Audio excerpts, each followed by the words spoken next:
Bonjour, je m'appelle Lou Chaveper. Je suis franco-suédoise, je suis née en état de mort apparente il y a 25 ans, et j'ai survécu au prix du handicap moteur avec lequel vous me rencontrez aujourd'hui.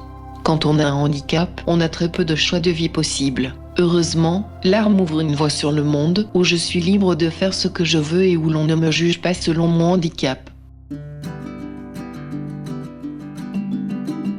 Depuis 5 ans, j'explore différents supports et techniques. Vidéo, photographie, sculpture, peinture corporelle, performance.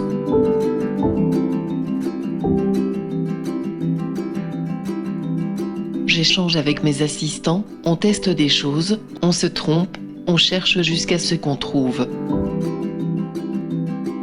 Par exemple, Absence de cul, c'est une œuvre qui part d'un texte. Personne ne voit mon cul. Je ne veux pas être un objet de désir, je veux être désiré. Peut-on être désiré sans cul? Après ça, j'ai fait une série de moulages de mes fesses, chauffées à 37,5 degrés, la température du corps. J'ai voulu créer une expérience pour que les gens le touchent. La sexualité des personnes en situation de handicap reste un tabou alors que c'est un vrai sujet pour beaucoup de monde. Trouver une manière dépassionnée de le faire peut peut-être participer à faire bouger les choses. Lorsque vous êtes venu filmer mon travail, j'étais justement en train d'accrocher mon installation de diplôme.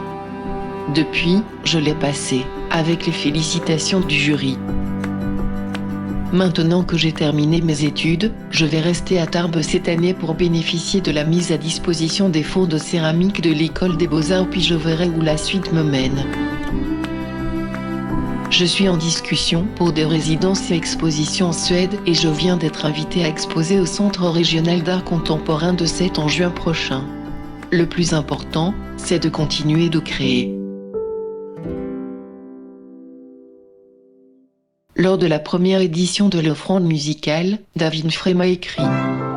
Il avait vu mon travail sur Arte et souhaitait discuter d'une collaboration avec le festival. Pour une fois que quelqu'un s'intéressait à la fois à l'art, à la création et au handicap, la question de ma participation ne se posait même pas.